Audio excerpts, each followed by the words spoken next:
2026 is going to be an awesome year. We got some pretty cool stuff coming up. First off, we got Foundations of Recovery. This is our flagship program. We're starting it in January. This is for anyone, man, woman, or couple who wants to come and reclaim their heart from shame, trauma, and betrayal. We start off with an education on all sorts of principles, give you the common language. We feed you from a fire hose in terms of all things recovery. It is such a great start to recovery. And we get at the roots of things, Tyler. This isn't like any other program. Like, this is our healing journey in process, and Foundations is where we begin. If you look at the value that you're getting there to kick off a good recovery with all of the right education, all of the right language, and a team to get you started while also being directed by Brannon and myself through the whole process, what a deal. So if you're interested, if you're struggling, if you've been wanting to do something for a long time, jump into this. This only comes around every so often, and we would love to have you there.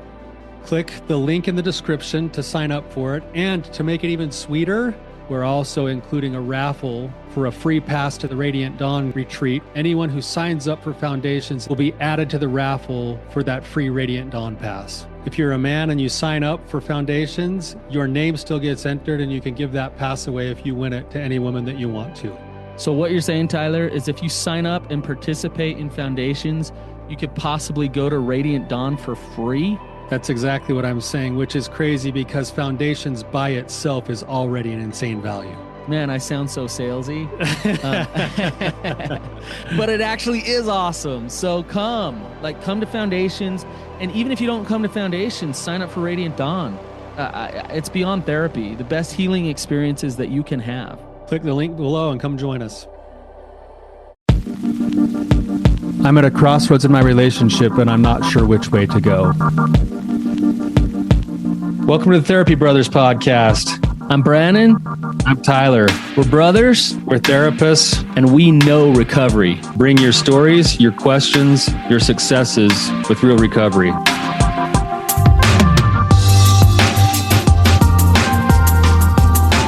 Hey, Tyler, you ready to have some hard conversations? Let's do it.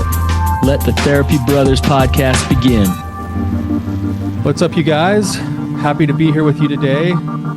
Tyler, your wandering therapist. I am here by myself today. Brannon has one last big trip with his family to Lake Powell, which if anybody listening to this has ever not been to Lake Powell, that's like a hidden place that people in Utah and the surrounding areas know about.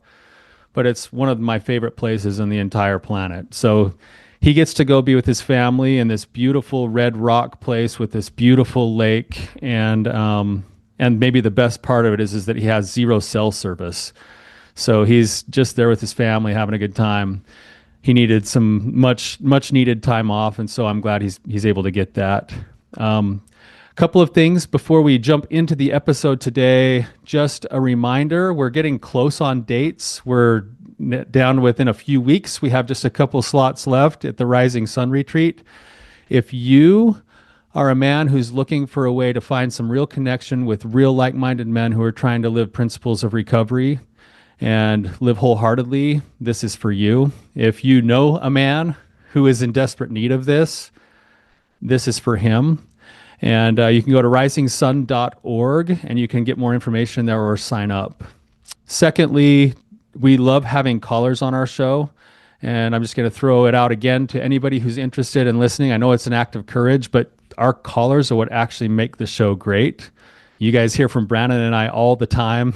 You know pretty much what we're going to say most of the time, but it's the caller with their own unique question and situation that actually usually hits the nerve for the other listeners who are listening. So if you want some suggestions, some help, some support, go to therapybrothers.org and sign up to become a caller on the show. We'd love to have you come on the show. So today we have a guest, Jessica. Thank you for having the courage to come on, and thanks for being here. Thanks for having me. Yeah, tell if you don't mind, just give me a little bit of background and a little bit of what you're going through, and we'll jump in. All right. So my husband and I have been married we're going on 10 years now. Before we got married, my father is a sex addict, so I was aware a little bit more, I feel like, than a lot of people are. So I broached the topic with him when we were engaged, and he disclosed that he had struggled in the past, but that he was past it. And so I told him it was something I wasn't willing to have in a marriage and things like that. And he agreed, and we got married. And then I started finding things. Over the 9 years, there were multiple times that I caught him, seeing different things and stuff like that. And I would bring it up to him, and he would say, no, it's not that. And then I'd, point out the proof that couldn't be disputed. And then it'd be minimizing and gaslighting, trickle truths. And so that happened. I can't even count how many times over 9 years. And then about a year ago, I just felt like something was really wrong. And it took multiple times. I remember just like, please just tell me. I know something's wrong. I could just feel it, that something was off. And it was no, nothing's happening. And until finally, in July of last year, he kind of just was like, you know what?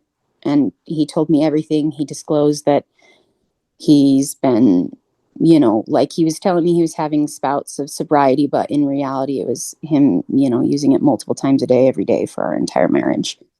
And he also disclosed that when I was pregnant with our only son, that he had a few online affairs. So life kind of just went crazy at that point. And so in this year, we've kind of thrown ourselves into recovery, which he had in the past done, like when we would find things, he would start therapy and 12-step and things like that. But he wasn't actually doing it. He was lying to his therapist and to the people about the severity of it and what he was actually doing. And so, of course, it never worked. But this time has been different. We did a therapeutic disclosure followed by a polygraph, which he did pass. And so he's got 13 or 14 months now of sobriety, but I don't feel like he's in recovery, because we're still running into, I would say our biggest issue right now is, I've had to set boundaries where, we would go out and he would check out other women right in front of me and things like that. So I had to set boundaries where, okay, I'm not going to the lakes. I'm not going to the pool. I'm not going to the ocean, things like that. But then it was happening in places like we would go on a hike or at a restaurant, or even like the most recent time, which was about a week ago, which is part of my, I don't know what to do anymore, is it was just at a church event where he knows I'm looking right at him. So it feels to me almost more hurtful than if he was acting out with pornography, because it's like, I'm right here, And so I kind of felt like I was reaching a point where I was accepting that, okay, I think I might need to move on. And because I don't feel like I can heal in this environment. And then I found out I was pregnant on Friday, actually. So that's been a lot, because it's going to be a high risk pregnancy if I can even keep it, like if it'll stay type thing. Wow. So that's just added a whole nother layer of, well, maybe this is a sign that we're supposed to try one more time. But it's extremely triggering for me, because the last time I was pregnant, he was cheating on me. And so I don't know. I feel like I just don't really know what to do anymore. Whether to use this as another chance, or if it's going to be more damaging to my health, because I don't feel like, even regardless of the amount of boundaries I've put in, that it feels like it's after the fact boundaries after I get hurt. And so I don't know. I told him last night, I'm done being hurt, but I don't feel like you're done hurting me. So I don't know what to do. I see. Okay. So just make sure I've got the clear picture from what you're giving. You guys have been together for 9 years. You've got one son. You just found out you're pregnant with a high-risk pregnancy just a few days ago. And that's mixed into this wrestle that you've been having for a long time as to whether or not the relationship is right for you. in the context of your husband's recovery and the betrayal that you've experienced. Yeah.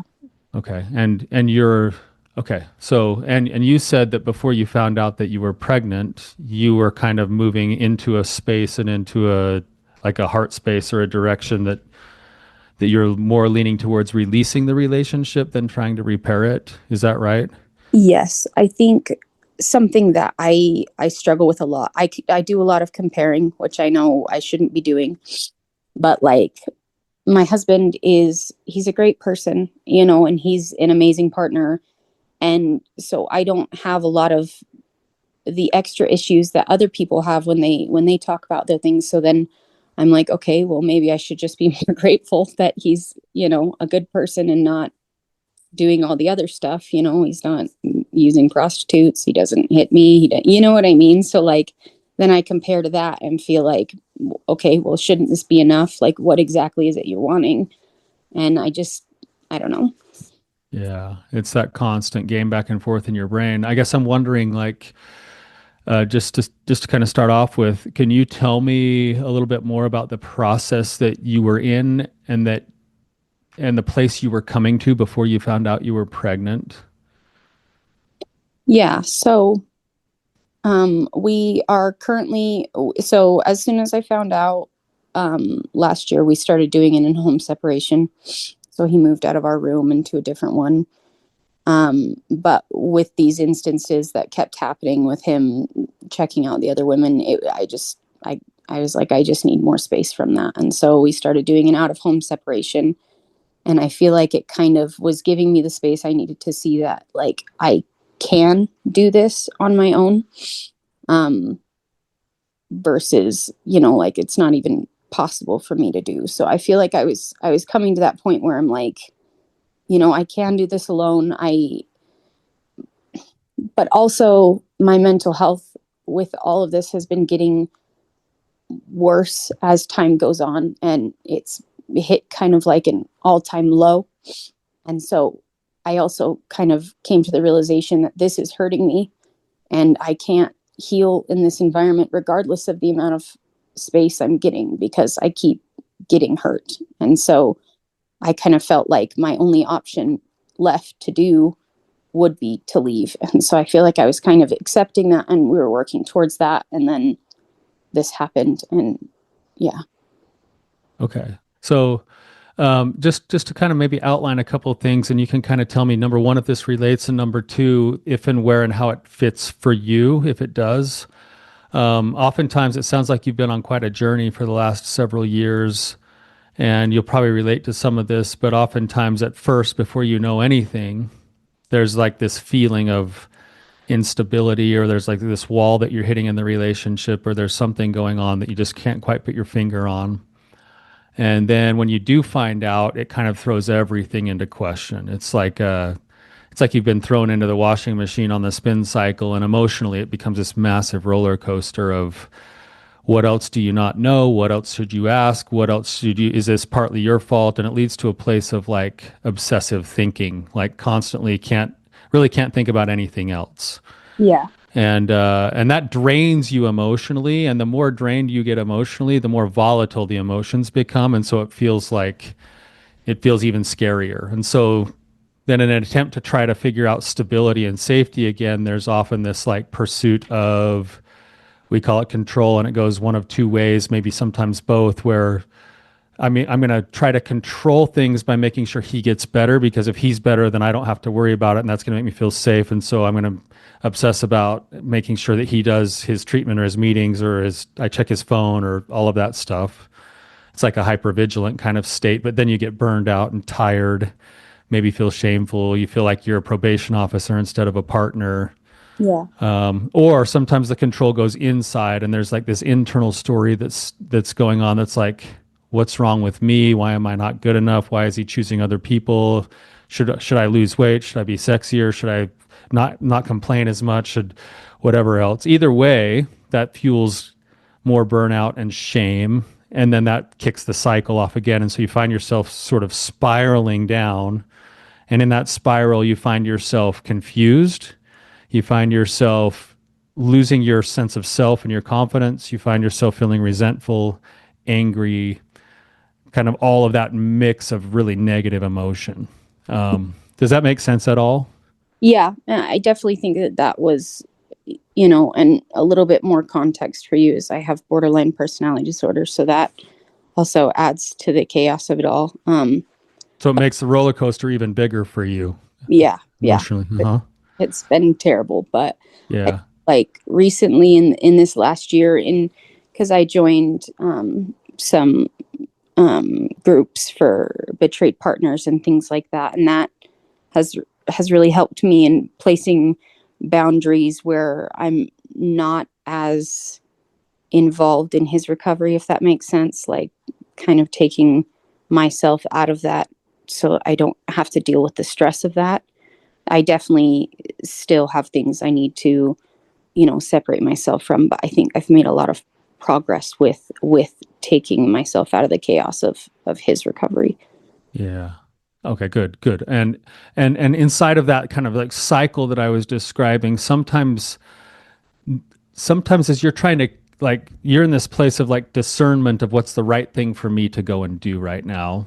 Yeah. And there's kind of two different kinds of energies that start to almost come into competition with each other as you're trying to discern something like that if you're like most people. And there's either the fear cycle energy, which is what I just described, which is I'm now getting exasperated, I'm getting resentful, I'm getting tired, I'm getting angry.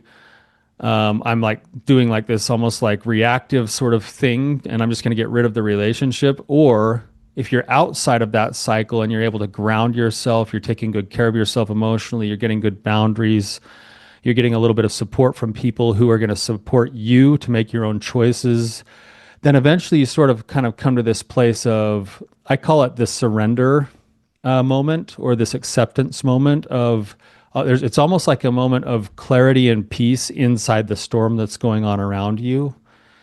And that energy is where I encourage most people to wrestle to get to before they make the decision that they're going to make, whether to stay or to go. Okay. And I don't know, like with as you were, and that's what I'm trying to discern right now as we're talking, is as you were getting closer and closer, was the acceptance a resignation of just like I'm exasperated and tired and no more, or was it more of like a clarity, kind of like, hey, this is probably, even though it's going to be painful, the right direction for me to be moving. I think like hearing you describe it, I think that I'm probably still more in the chaos of it because I do have so much anger and resentment towards him. And when I found out I was pregnant, it brought that in even more. Yeah, I can imagine. You probably felt pretty trapped. Yeah, Yeah. I felt angry. It feels like I told him it feels like he blew up the train tracks in front of us and we crashed, and he's just like, oh well, that sucks, I'm sorry, and I'm just here trying to figure out how to put the train back on track. Yeah, yeah, I can hear it in your voice, and that makes sense. I think anybody in your shoes would probably have some of the feelings that you're talking about, Yeah. and those feelings aren't necessarily bad or wrong. That's not what I'm saying. I'm saying those feelings are often not the best place to be making your biggest decisions from. Yeah. Because then it's like this, it's almost like in the aftermath of making those kinds of decisions, there's its own form of like questioning. And then you kind of drive yourself crazy going, well, did I really mean it or not? And this and that and the other. And Yeah. it's like, okay, if that's the energy that you're still finding yourself in, that's okay. That what that means is that we want to make sure that we're getting the right things in place for you to be able to kind of systematically get more and more grounded and planted, get more and more self-confident and more supported. And then that will help you to kind of land more and more often in that place of that surrender clarity where you can then decide whether to whether you need to stay or go, given all of the factors, especially now including this pregnancy. Yeah. Yeah. So it sounds like you're doing quite a bit of work on yourself already right Yeah. now. Yeah. Yeah. I'm doing I do therapy every week. I'm doing the 12 step for the partners and things like that, and trying to work on myself. It just, I don't know. I guess I feel like I want to be farther along myself than I am, so that I can make these decisions. And Sure. I especially feel like a kind of like a time clock has been put on it now. Because of the pregnancy. Yeah. Yeah. So you feel like this pressure to then hurry and get to decision. Yeah. Yeah. How does that pressure serve you right now? Does it help? Um, no, I think it's kind of making me feel very helpless. Um, Yeah. like Yeah. this pregnancy is extremely hard for me. Like, for example, this morning I couldn't stand up long enough to wash my face and brush my teeth. And so, because I get really dizzy and feel like I'm going to pass out. And so then I feel physically weak and unable to do it. And I have a very hyper little boy. And so Mm, I guess I feel like I'm not enough to do it on my own. And then that makes me angry because I've always been a really independent person. yeah. You got a lot on your plate. Yeah.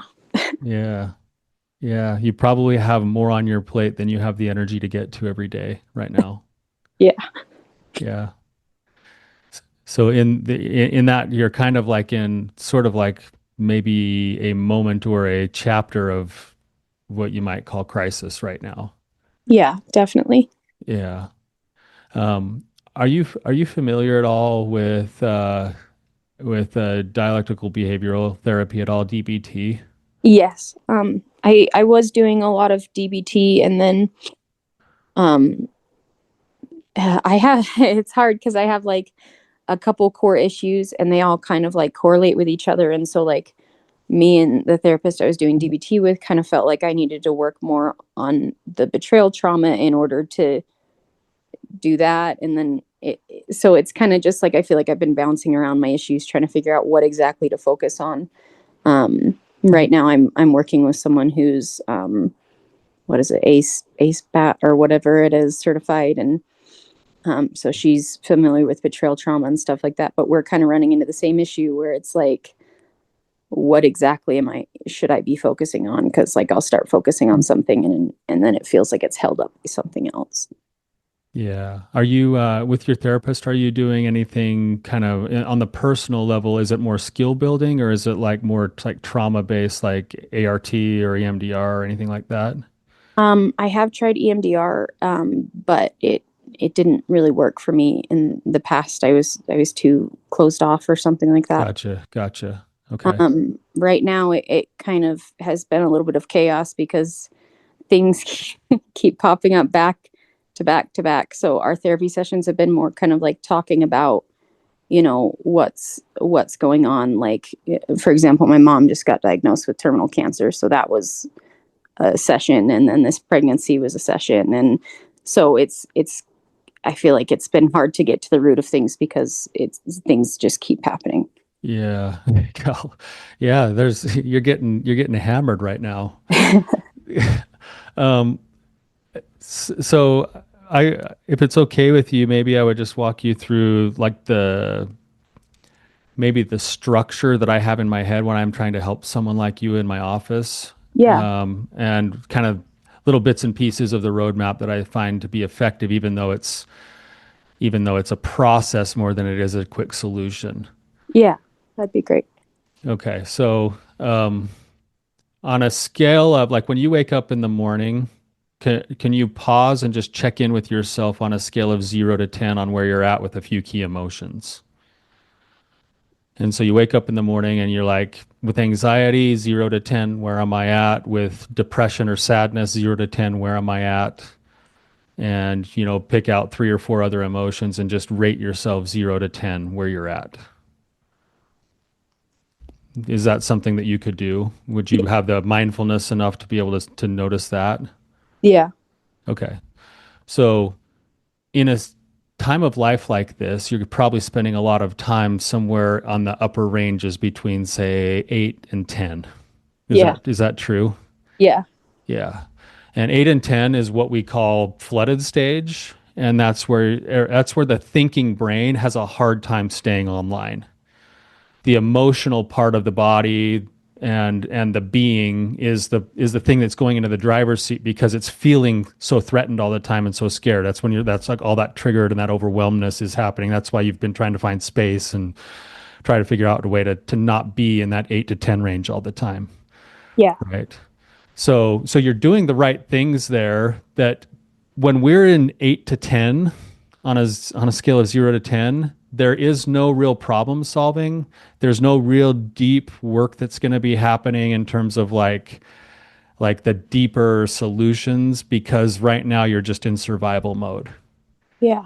And so you've done some DBT. This is where the DBT skills of crisis survival are going to come in, where if I wake up and I'm at an 8 or higher, the first thing I'm going to do is drop everything else. I'm going to focus on 2 or 3 simple skills.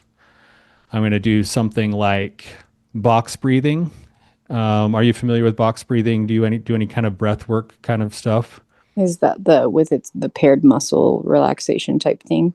Yeah, some of that stuff. So it's a really simple, like box breathing is really simple. It's just basically a count of 4 in, hold 4, out 4, hold 4. So you're basically doing a box while you breathe of in, hold, out, hold, in, hold, out, hold. And what you're doing is you're actually getting a couple of things activated in your brain to help bring you into a grounded state. One is you're now something that would normally happen automatically, you have to put the focus on in the moment to make it happen that way, which is then bringing you into the moment and into your own body. And then as you count, numbers reside up in the prefrontal cortex of the brain. So as you do the count, you're actually bringing the prefrontal cortex online with what's going on with all the emotional stuff too.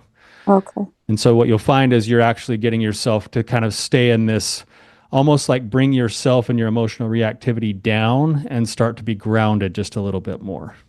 Okay. So that kind of stuff, or other kinds of breath work or deep relaxation, or, DBT teaches that you use the 5 senses to ground yourself. So you can, you can find anything related to the 5 senses that will soothe you or ground you, that can be just really, really important before you even make any other decisions in your day, because at an 8 to 10, it's just too much. Yeah. Right. So, and then on a daily basis in our practice, this is all familiar stuff to you probably, but we encourage our clients to work really hard. They don't have to be perfect at it, but to work really hard on something we call the daily charge. And the daily charge is just an acronym that they check in on and make sure that they're getting these basics, because this will help provide some emotional resilience. The first one is connection to other people, the right kind of connection. It sounds like you have some good people in your life. Is that right? Yeah. I have a lot of trust issues, so I don't like connecting with anyone. Sure. Yeah, that's hard, especially if you've been burned before. That can be difficult for a lot of my clients. That's one of the places where they really struggle, actually. Yeah. Because there's a lot of vulnerability in that, and there's a lot of risk in it, and it takes some work to find 2 or 3 people who are the right people to help hold my stuff. Yeah. So that makes sense. But you're in the game of, you've got a good therapist, you've got a 12-step group. And you may consider having some other kind of, more intensive therapy group or something that would also provide some more team. Yeah. And then you have the H, which is hobbies and interests. I don't know if you take much time or have much time or make much time for any hobbies or interests right now. That kind of hit the fan. Yeah. With the depression, I just have kind of lost interest in everything. So. Yeah. That's it's weird how depression sort of like sucks the life out of all the good stuff. Yeah. Yeah. Which is interesting, because part of the solution to depression is actually to engage in the good stuff, even when sometimes it's hard to want to do it. Yeah. So what are your hobbies? What do you like to do? I love rocks. Uh-huh. I like rock hounding, and I like shaping the rocks and putting it in jewelry, and I love to read and stuff. Cool. Oh, that's awesome. What's interesting about the rock one is that I mean, this is kind of a pun, but it's also true. It can also be really grounding. So, So that's actually probably something that even if you don't feel like you want to do it, would actually be a really good thing for you. Yeah. Yeah. Um, the A is the practice of attunement or mindfulness. And that could be done in lots of different ways, different kinds of meditations, imagery exercises, breathing exercises, yoga. But it's a way of just cultivating being in your body and in the present moment and not having to do necessarily anything about it other than just to notice yourself and be with yourself. Um, and that can be really helpful for people. Yeah. The R is getting proper rest, sleep, relaxation, time to decompress. How do you do with that right now? Um, it's good. I feel like probably too much with Yeah, the depression. yeah, not wanting to Yeah. do anything and Not to mention that you've got a high risk pregnancy going on, which now is probably going to demand some of that. yeah. So, um, and G is it's for God or spirituality. It's the wrestle with things bigger than ourselves and being willing to put ourselves into that wrestle, whatever that's going to be for you. Yeah. And then the E is exercise, physical exercise, which I believe is maybe the best antidepressant in the world personally.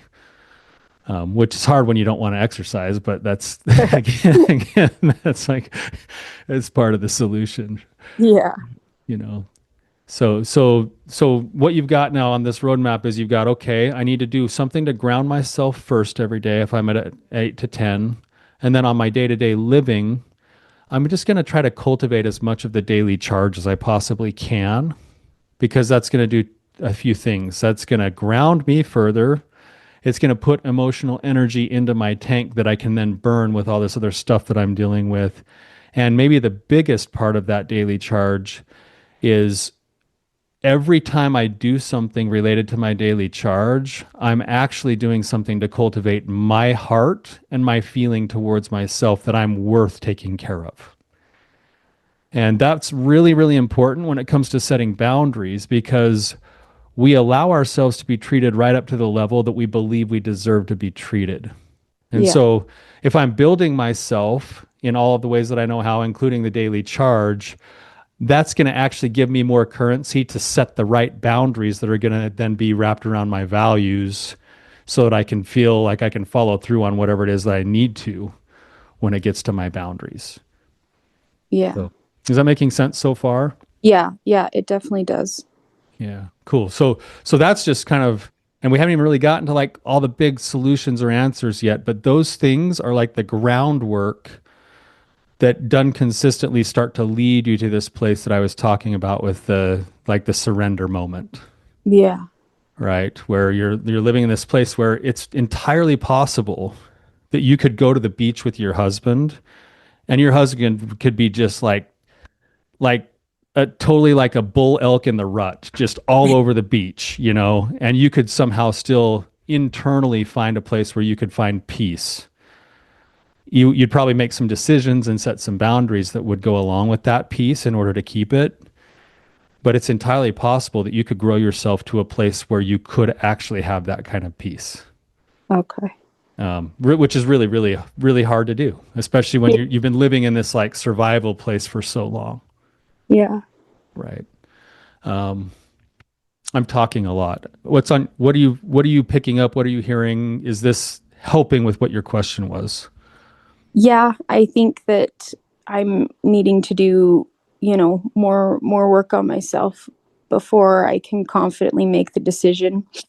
Um, I guess I just feel stuck in the sense of how to protect myself while I'm working on myself. Yeah. Yeah, right. And again, knowing where you're working, what level of boundaries you need to make sure you don't get sucked all the way out to that deep water of a 10 every single day. Yeah. Right. And it sounds like you're trying to do that with like physical proximity in your boundaries. Right. It sounds like that's mostly what your boundaries are about, is not getting overwhelmed or kind of like smothered. Yeah. Yeah. Yeah. I just feel like I've like with our biggest issue right now is the checking out other women and stuff like that. And so, like I said, at first I set the boundary of no, I'm not going any places with him where there's water involved, but then it's restaurants, it's church, it's everywhere. And so then I feel like I need to set the boundary of, okay, I'm just not going to go anywhere with you. And then it's like, okay, well then, you know what I mean? Then I feel like I hit a wall of, well, that's not really possible kind of thing. Sure. Can you tell me what that process is like for you? Like, let's just take this most recent situation where like you go out to some public thing and this is going on. Like, what's the internal process that you experience? So this most recent one it was at a church event. It was a missionary homecoming, and we were just sitting at a table eating, and I see this girl walk in, and I have become so attuned that I can tell which person is going to be an issue for him. And what I think another thing that made it so difficult is like I feel like after 14 months, things like this shouldn't be such a problem. You know, I'm not saying like I think he should be able to go to a strip club and be fine and not trigger. Not saying, but I feel Yeah. like a church event, you should be fine this far along if you are sober. You know what I mean? And so as soon as I see her, then I look at him, which I shouldn't. I should have just got up and left. I know that, but and then he looks at her a couple times, and then I said that I was ready to go, and I took my kiddo and we went into the car, and he came out later and we left. And then that's like there wasn't any other further discussion or anything. That's just what happened.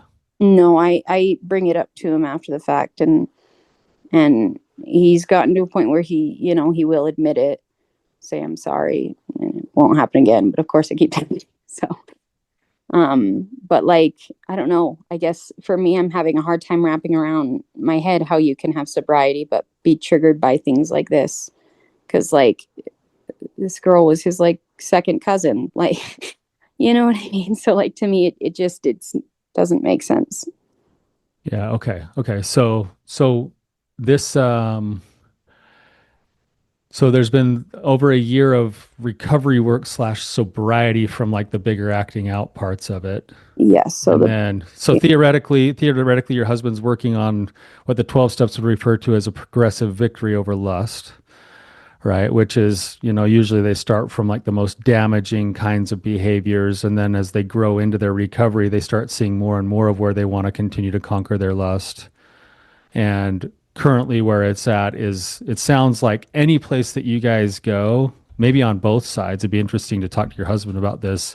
But maybe on both sides, there's like this almost like hyper alertness and hyper focus on other women who are going to be there. Is yeah, that true?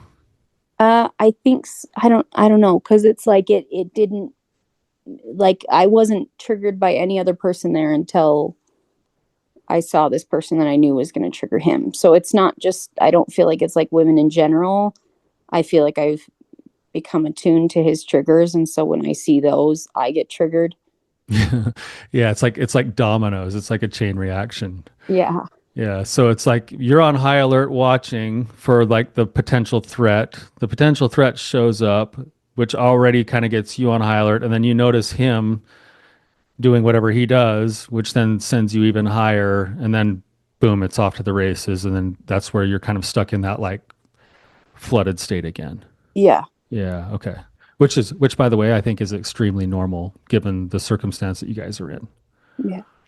So so I'm wondering if there's maybe a different approach and a different discussion to have than the one you guys end up having. Where you say whatever it was, like I noticed you noticing, and that's not okay with me. And then he's like, I'm sorry, it will never happen again. Um, I wonder if there was again, this is hard because you'd already have to, in order for what I'm about to say to be something that could be helpful, there already has to be like a feeling that the recovery is actually being sincere.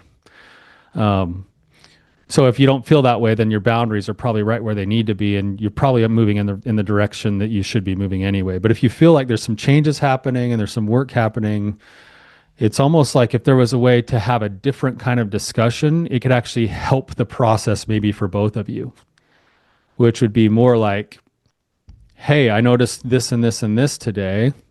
This is what I'm trying to work on letting go, but I also noticed it was hard for me to take that. And then him, instead of going like, oh, I'm sorry, it'll never happen again, it would be more in the lines of like, I know this is really, really hard and it's something that I'm working on and I'm going to keep working on it. With an understanding that I'll probably never, like this, and this would be really hard for him to say, but I'll probably never not notice when that woman walks in the room. What I will do is I'll learn how to become better and better at making sure that I'm putting my attention and energy into the places that really matter. Yeah. I would bet that even that response, even though you don't like it, is more honest, and you'd rather have that than I'm sorry, it'll never happen again. Yeah. I guess I wish I could see progress with that particular issue, but every single time it happens, he does the same thing. Like even before, like we've talked about like what his plan would be if he is triggered, and you know what I mean? And then he doesn't follow through with his plan, and you know what I mean? So I feel like he hasn't shown, like he's shown progress in overcoming pornography and masturbation, and that's great, but it doesn't feel like it's enough because this particular issue causes me so much pain. Yeah. Talk to me more about that pain for a minute. Like, what is the story that's wrapped up in it for you when you notice these things happening? I guess for me, like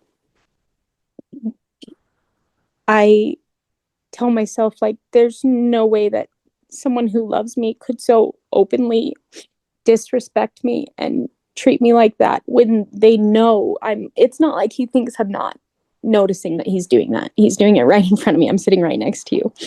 Yeah. Like, how can you tell me you care for me when you continue to do this? You know what I mean? Like I've even said like it would hurt me less for him to be acting out with pornography and masturbation than for him to be openly doing this in front of me, because it just feels like such a disregard and a disrespect, and just like I do not care. All I care about is getting my fix in this moment. So there's a feeling of in your mind. So there's a couple of things then going on. Number one, there's some values that you just started to speak here that are coming to the surface. I value being chosen. I value being respected. I value being like having my partner attuned to what's important to me, even though maybe he doesn't always agree with me. You can at least know that. Yeah. There's also like this feeling of like being disregarded. And all of that stuff is the stuff that is the bones of what makes up your next set of good boundaries, because it's going to be about those values, right? The other side of that is, and this is really, really hard, is that, yeah, I don't like if I'm out in public and I'm doing these things, I would hope my wife would say, hey, Tyler, are you here with me or with her? And then I'd be like, oh, yeah, like I'm here with you. Like, let me recalibrate. But if I'm not going to do that and I'm going to continue to pursue all those other things, then I would hope that my wife, because of those other values, would say, hey, you know what? Like, I'm gonna go drive home. You can find a ride home, you know, because I'm not going to sit here and just be a part of it, but I'm also not going to be like, there's like a line of where I don't also need to take it personal. Yeah. Right. And I guess that's what I have a hard time with, is like it feels like such a massive thing. Like it feel like I don't know. It just feels like I don't know how to describe it. It just feels, I don't know if I'm reacting to it more than what's called for, or I have with the borderline, I have a hard time telling whether my reactions are, under, over, at the right mark. And so like, this is something that like, I couldn't just be okay while he's doing that. I wouldn't be okay. I would end up like lashing out and just being a very cruel person. And so I like, even like where you gave the example of your wife saying, hey, are you here with her? Are you here with me? If he recalibrated and then became present with me in the moment, I wouldn't be able to just bypass what I was feeling and going back to connecting with him. I would be so angry. I would be near him. I don't want to talk to you. I don't care what you do. Just, you know what I mean? Yeah. Right, which I think is normal. Like anyone in your shoes, having been through what you've been through with some of the past trauma and deception that's been there, of course, is going to have those feelings come up on some level, right? Yeah. But that's also the place where you do have some control over, is to say, okay, I don't want to detach from my own values, but I don't want to live the game of comparison, right? So that's the part. So that's when, like, this is another DBT skill, but they call it checking the facts. So now I'm sitting here, I'm saying, okay, I'm having all of this, given our past history, given what I've been through, given my own personality, it makes sense that I'm feeling X, Y, and Z. Based off of these values, what would be the right thing to do to protect these values?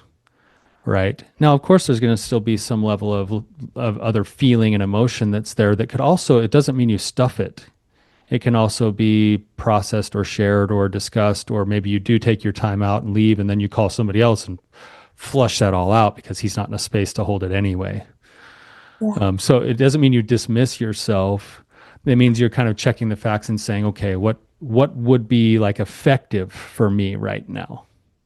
Right. And if it's not going to be effective to sit there and like pretend like everything's okay, then don't do that. Right. But it's also probably not going to be effective to have it blow up so big that now all of a sudden you can't go to a church party because you're so attached to whatever his problems are. Yeah. Right. And that's the internal, that's an internal work and process that takes some time, that I think you're already in. It sounds like you're already doing a lot of good work on that. It's just a process. Yeah. So, I know we're getting pretty short on time here, Jessica. Are we on the right track for the help that you were looking for today? Do you have other thoughts or feelings?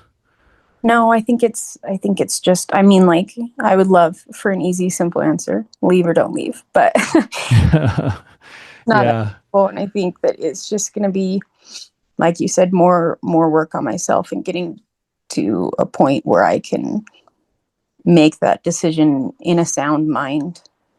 Yeah. Yeah. I know that the people that I work with and I've worked with through the years, when they do that kind of work, it's not really even a one-time destination. It's like they find a way to learn to ground and trust themselves, and then they lose it, and then they do it again, but they get better and better at it. And so they spend more and more time grounded and with a clear perspective, and less time kind of out on those fringes. And once they're more and more grounded, that's when they kind of settle in and go, you know what? Like, I wish I could give you the answer. I don't know your situation well enough to know what's right for you. But what I do know is that when you are grounded in a place where your mind is clear enough to overlap with what's going through your body and your emotions, that's the best place to make decisions from. Okay. And so when you're in those spaces, you'll kind of feel it. There'll be like almost like this, like, I call it peace. There's groundedness. There's also like some clarity. Exercise that. So when you have a moment of that peace and clarity and you have a little impression that's like, hey, I should do this today, follow it, exercise it. And every time you're in that grounded state, when you have those impressions, whatever they are, to do this or don't do that, or make that call or don't do that, just follow through on it. Just exercise it. Because you can train yourself into knowing, okay, I can trust myself to make decisions when I'm in that grounded place. Okay. So, thank you. Thank you for coming on the show today. I'm feeling so much like energy of wanting to like support you with everything that you're going through right now. Thank you for having me. Yeah. Thank you for having the courage to come on, especially with everything that's on your plate. Thank you. Yeah. Thank you to our listeners for being here. Hopefully this is helpful to you. If it rings a bell for you or someone that you know, please share it with other people. That's our way of being able to reach the world and help people. And if you feel Jessica, there's a couple ways that you can support her. One would be to leave a review and mention her episode and throw out a shout out of support there to her.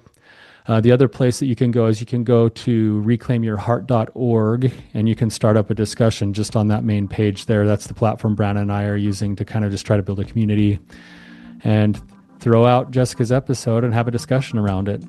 So thank you. Thank you for being here. Thank you for your support. And until next time, keep on keeping on.